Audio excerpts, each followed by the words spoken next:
गौतम बुद्ध अपने ध्यान में बैठे थे कि वहां पर एक आदमी आया। ये आदमी अपने आलसीपने से बहुत ज्यादा परेशान था। आलसी आदमी गौतम बुद्ध से बोला, महात्मा जी मेरी मदद कीजिए, मैं अपने आलस्य से बहुत ज्यादा परेशान हूँ। आप ही कोई उपाय बताइए जिससे मैं आलसीपन से छुटकारा पा सकूं। गौतम बुद्ध ने उस व्यक्ति से कहा, पहले मुझे ये बताओ कि तुम्हें क्यों लगता है कि तुम आलसी हो।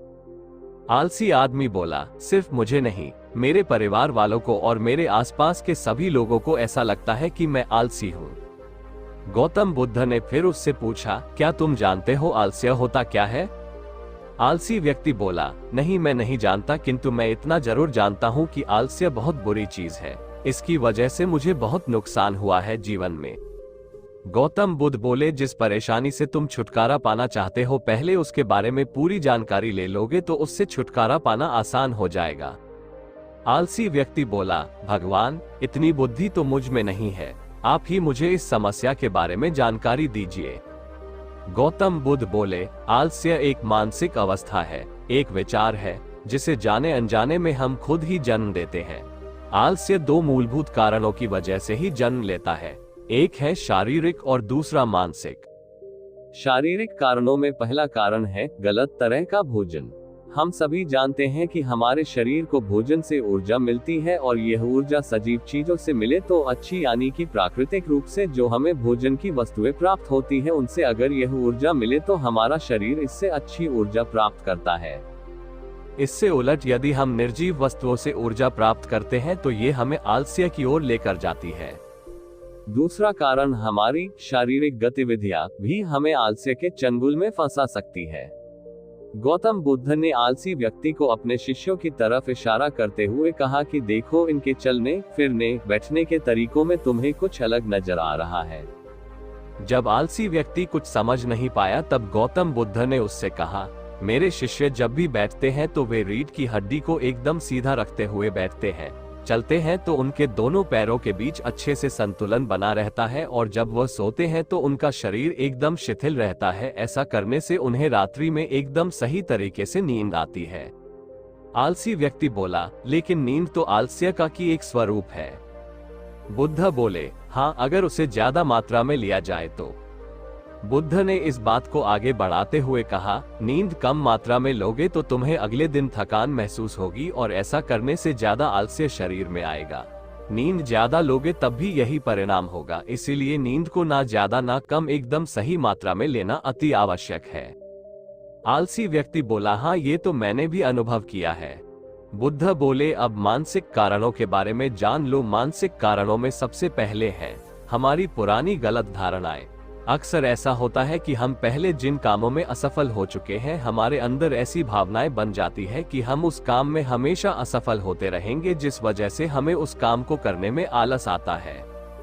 ऐसी धारणाओं से छुटकारा पाने का एकमात्र उपाय यह है कि हमें अपने मन को ये समझाना चाहिए कि पिछली बार हम जब उस काम में असफल हुए थे तो हम उसके बारे में जितना जानते थे अब हम उस काम के बारे में उससे ज्यादा जानते हैं, क्योंकि असफल होने के बाद हम उससे काफी कुछ सीखे भी हैं।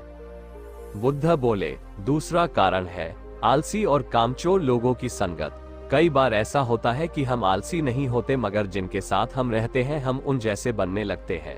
इससे छुटकारा पाने का उपाय बहुत सरल है, कामचोर और आलसी व्यक्तियों से दूर रहो। ऐसे व्यक्तियों की संगत में रहो जो अपने काम को बड़ी लगन से करते हैं और तुम्हें कुछ सिखा पाए। गौतम बुद्ध ने तीसरा कारण बताते हुए कहा, ये कारण आलस्य के लिए सबसे बड़ा कारण है, काम को कल पर टालते रहना। ये कारण इतना शक्तिशाली है कि किसी भी व्यक्ति को बर्बाद कर सकता है। इससे बचने का सबसे आसान उपाय यह है कि जो काम जितनी जल्दी संभव हो उतनी जल्दी कर दिया जाए। गौतम बुद्ध ने आलसी व्यक्ति से एक सवाल पूछा, मान लो तुम किसी रेगिस्तान में फंस गए हो और तुम्हें प्यास लगी है तो तुम क्या करोगे? आलसी व्यक्ति बोला, मैं जल्दी ही रेगिस्तान के आसपास कोई गांव की तलाश करूंगा या ऐसी जगह की तलाश करूंगा जहां पर मुझे पानी मिल सके। गौतम बुद्ध बोले, अगर तुम्हें काफी देर ढूंढने पर भी पानी ना मिले तब तुम क्या करोगे? आलसी व्यक्ति बोला, मैं तब भी अपनी तलाश जारी रखूंगा, क्योंकि ऐसी परिस्थिति में मेरे पास कोई और दूसरा विकल्प तो होगा ही नहीं।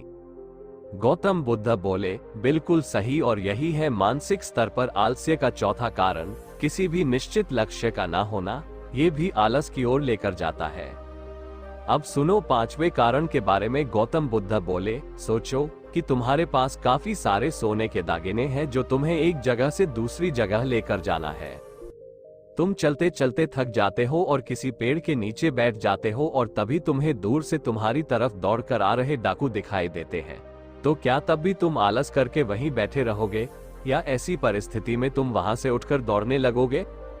आलसी व्यक्ति बोला, जी मुझे वहां से दौड़ना ही पड़ेगा, नहीं तो मेरी जान और सोने के दागिने दोनों खतरे में पड़ जाएंगे। बुद्ध बोले, यानी कि तुम्हारे पास एक ठोस वजह होगी दौड़ने के लिए। यही है आलस्य का 5वां कारण, किसी भी काम के लिए ठोस वजह का ना होना। आलसी व्यक्ति महात्मा बुद्ध की बातों से संतुष्ट हुआ। वह बोला, महात्मा जी, मैं अब आलस्य के बारे में सब कुछ जान चुका हूँ और अब मैं इन सभी कारणों पर काम करूंगा और अपने आलस्य को दूर भगा दूंगा। दोस्तों, आशा करता हूँ गौतम बुद्ध और आलसी व्यक्ति की कहानी आपको अच्छी लगी होगी और इसे सुनने के बाद अब आप कभी भी जीवन में आलस नहीं करेंगे। और अगर वीडियो अच्छी लगी हो तो लाइक जरूर करें और अपने दोस्तों को शेयर करें।